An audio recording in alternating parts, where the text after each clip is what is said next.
Brianna, what's the deal? It's your folks, Shaka the Urban Philosopher. I wanted to share my thoughts with y'all real quick. So yeah, I want to get back to some of the sound clips and stuff like that. And I wanted to speak on this little case here. Um,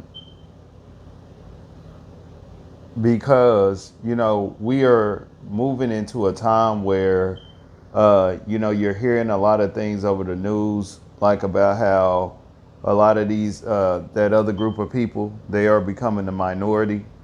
Okay, they are witnessing a change of guard. A lot of the power and privilege that they had is being switched over to other groups of people. You know what I'm saying? Who are more influential or gaining more influence. And so, with that said, what you're going to see is you're going to see an influx of these kind of like crazy situations, man, where these people be flipping out of fear, you know what I'm saying, and hate, but primarily out of fear. But what I'm gonna explain here is that these types of provisions that protect them when they do these things, they have always been in place. Okay, they have always been in place because these people have always had a fear that one day uh, the last are going to make a serious attempt to be first. Okay, and so they have a lot of these provisions like kind of like in place to protect them when they do things like this. You know what I'm saying?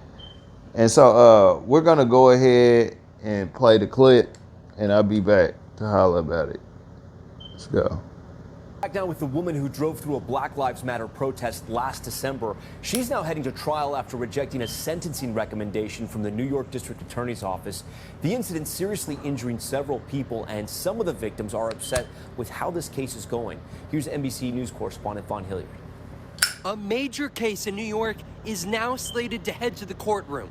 A woman who prosecutors say drove through a protest in Manhattan last year, injuring multiple near the scene. She is now rejecting a sentencing offer.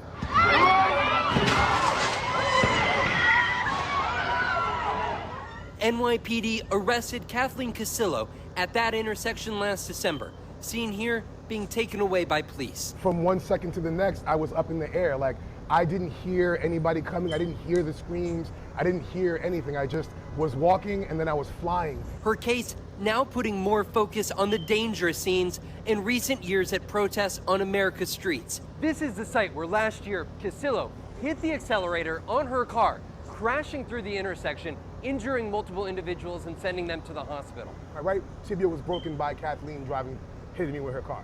So I broke my leg. I was recovering for months.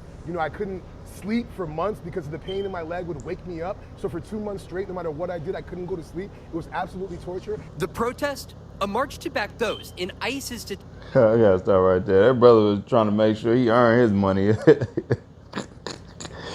nigga trying to get the full payout. You did. Attention on a hunger strike at New Jersey's Bergen County Jail. But this is where the case is now complicated. Casillo is pleading not guilty, but others like Rodriguez say the charges aren't enough. Wednesday in court, New York Assistant District Attorney Andrew Mercer offered her a sentencing recommendation. That offer? 6 days of community service and 1 year of a suspended driver's license for pleading guilty. But Casillo, she rejected the offer. Instead, her defense lawyer saying they will continue to discuss potential options with the district attorney's office before her January trial. I'm just gonna really stop right there. That's all we need to, for real, see. But basically what y'all see here is they are expecting for this woman to get off. Now, I mean, even when she was charged, she pretty much just got community service for attempted murder and assault. You know what I'm saying? In my opinion, from what I see, so she's gonna fight the case. But I started to look into like some of these laws or whatever, and I wanted to see if New York had a stand your ground law. They didn't have really a stand your ground law, but they had this. You know what I'm saying? Y'all can check that out. And so these type of law, and this is the reason why she's fighting. I believe that they are trying to fight based on that. You know what I'm saying? That person felt like that's why those stand your ground laws and all that stuff, that's why that stuff is in place, y'all. Because, you know, for a very long time, there are a lot of laws that are centered around this group's fear, okay? You know what I'm saying? In individual moments. I'm not talking about from a collective level, because, you know, obviously they don't fear us on a collective level due to some of the power and influence that they still hold on to and things like that. But on an individual level, they do these things. You know what I'm saying? And it's behind fear. This is the reason why, like, they are the scariest people out there. You know, that's one of the reasons why I was never able to really be cool with them, because they just too scary. You know what I'm saying? Like, we could be out there just walking around. If we flare our arm up, you know what I'm saying, they'll get scared. You know what I'm saying? And in my opinion, laws like this are created to protect what their response might be to a situation that they feel like they might be, you know, outnumbered and things like that. You know, one thing I can give Dr. Umar credit for, y'all, back when YouTube was kind of, you know, a little new between the first 5-6 years, he had this code list, and it was good. They removed it, or somebody removed it. You can't find it anymore. And he had spoke on one of the codes, like how they never like being outnumbered. You know what I'm saying? You know, the more that happens, the more anxiety they get. You know what I'm saying? Most of the time.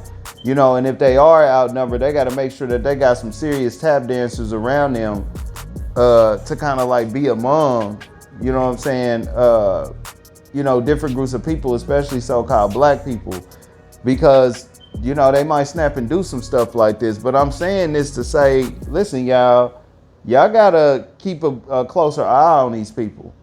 You know, that's one thing about us. You know, we were never those type of people that was like, you know, keeping our eye checked on them. You know what I'm saying? I always thought that was funny as heck. You know, black folks, one of us walk into their circle and they irate like a motherfucker. They looking crazy and stuff like that. Like you got a bomb strapped to you.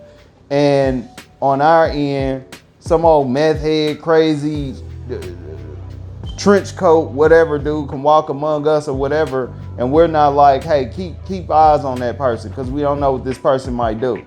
All right. And so, yeah, I just wanted to go ahead and say that. And they were specific about saying Black Lives Matter. They wanted it to be that because they want the audience to understand that she did this out of fear of so-called black people, okay?